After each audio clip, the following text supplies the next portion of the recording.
Welcome everyone, it's Mad along with Goo, and today we're going to talk about Hellfire Prince Psaro, even though currently it's snowing where I live right now. Stay tuned.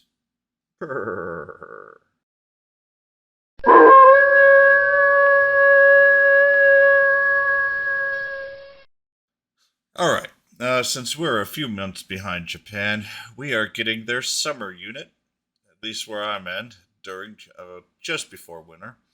Hellfire Prince Psaro.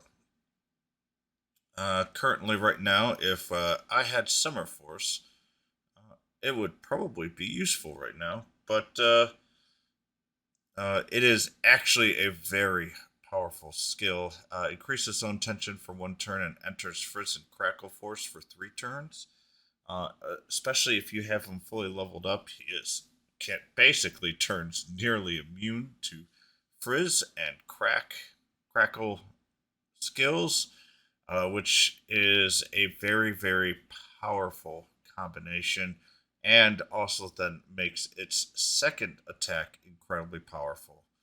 But before we talk about that, at the very least, if you've got it awakened once, you get all stats raised, attack, defense, agility, and evasion rate that you care about for 3 turns. Very powerful combination. Um, so this is definitely a PvP unit.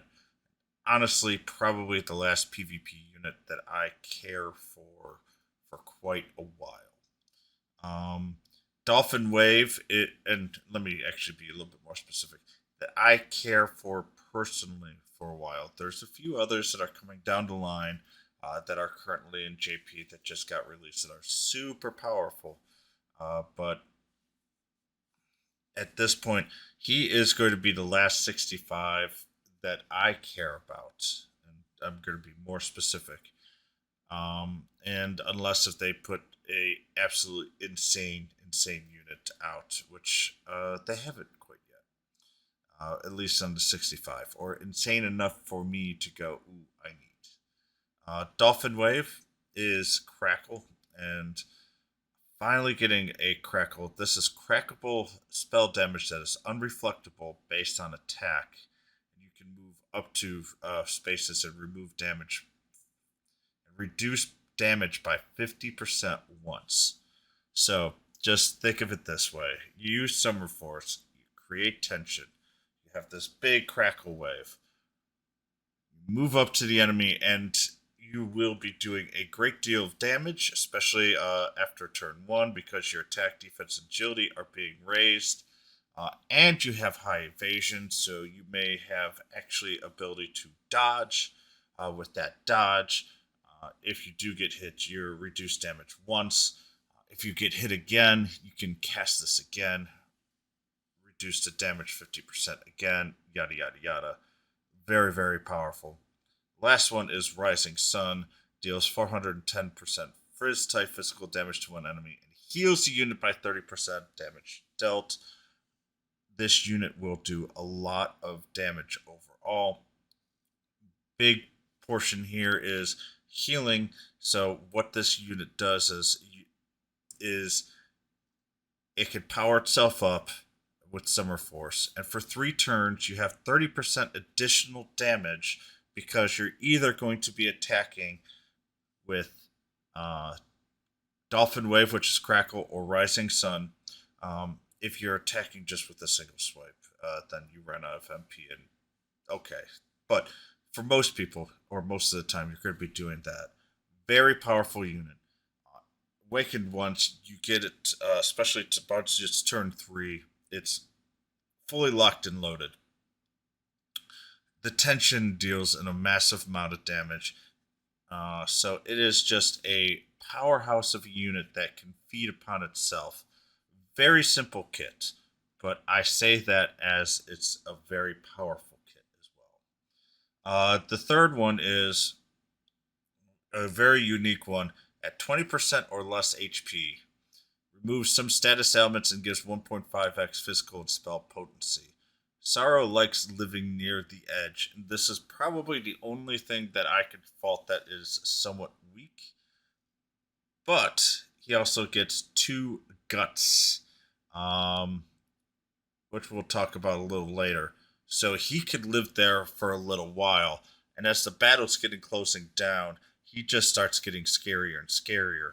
And if you are a little scared or you need to power back up and you say got hit down to guts once, a rising sun, especially to a weak enemy, could fully heal Sorrow.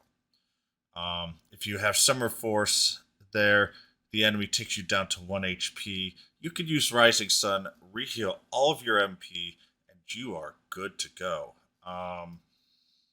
It's Sorrow is very scary. Second and fourth is Frizz and Crack Resist, and fifth one greatly resists breath resistance for 3 turns. So normally when you've got someone who has a decent evasion rate like Sorrow, it's not the um, guaranteed evasion rate, but he's very hard to hit. You usually are going to be casting breath skills against it because they normally hit. He has high breath resistance if you fully max him out. So you've got to be very careful with Sorrow, and is honestly very well built and for a unit overall. His HP is pretty good at 1386, and this is fully awakened. His defense is 365. That combination gives him some decent power, especially when you realize that he will be getting higher defense every round until basically round 12 or 13. It doesn't really matter. Um, and on top of that, his attack is insanely high at 592. Not the highest, but one of the highest. And his agility is very quick at 550, which on top of his evasion rate, you're going to be building him for massive damage and speed, and is a very well designed PvP unit who has some PvE uses as well.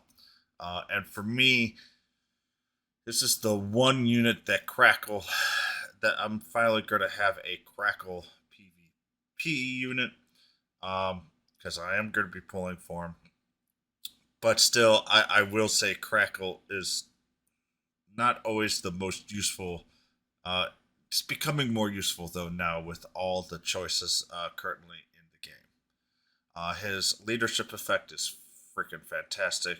Attack power by 15%. Cannot complain about that at all. Weight is 65. That is one of its two main downfalls, but to be quite honest, he deserves it. Teachable skills, I'm probably going to say oomph. Um, in all fairness, he is one of the few units that doesn't really need a skill, because if it can't do anything, Summer Force. Summer Force makes Sorrow really, really scary, and unless you need to attack first, you're going to use Summer Force first, then power through, because it just creates that much more damage overall. His preferred weapon is going to be his new Tord sword. I did not get there. It's a water sword, fit for since Prince Sorrow, so I apologize for having the wrong picture. It's got physical power +5 for the bosses, which is great for him. HP and attack by 30. Great stats. You can get Rising Sun, Dolphin Wave, or Agility, I think would be the key ones. You're probably are gonna. I would look for Agility primarily, but if you find some really high Rising Suns in there, that's some pretty good damage as well, and you could get Agilities off of Claws if you need or something. So, all in all, very very powerful. Um, this is the longest pro list that I have made so far. I don't think he is the number one unit in the game. Definitely somewhere in the top five. Um, if the enemy's in a large diamond range, I did not say one of his intrinsic abilities. For 3 times during the battle, he will be hit with 250% unreflectable physical damage. This is always on him. It's an intrinsic skill with the 2 sets of guts, which is, in case you don't understand my terminology with guts. Guts is when he's supposed to go to 0 HP, goes back to 1. The way that you gotta kill Hellfire Prince Psaro is with multi hits. And the scary thing about multi hits is, especially if it's turn 3 to turn 11, you will have issues getting all those multi hits to hit. Um, Unless if you increase, your hit percentage. And with that, it makes Hellfire Prince very annoying in general. And he is built to counter Zenlon with his double dual breath hits with the fire and ice, or sorry, Frizzant Crackle. Very, very well built unit. Operates incredibly strongly at that 1 HP with the Third Awakening, and has a very powerful self heal, which does a lot of damage and can be really boosted if you time it correctly. His big con is 65, and he needs lower HP to recover from status effects. Um, so, honestly, these are really, really small nitpicks, but that con is what probably prevents him from being in the top 2 or 3. Is that he does not have instant anti-status effects. What you will have to do is target him with those. That's really the only way to truly control him. And yes, I will pull as hard as I can. So I hope you guys enjoyed this. I'm only going to be focusing on Hellfire Prince Psaro. By far, going to be one of the best units that we see on 65. What's interesting is we have second best unit, I think, in JP right now at 50, with Laja as well. This is They have timed the events for their most important time, which is right around Black Friday, with between Laja and Hellfire Prince Psaro. So this is the big time here. I hope you guys get lucky with Psaro. If you prefer Laja, I totally understand. It is a very good 50 unit, and 50 units are very important on filling out your team. Personally, I feel I'm a little weak on those, but that's the way my cookie crumbles. Good luck, everyone, but more importantly,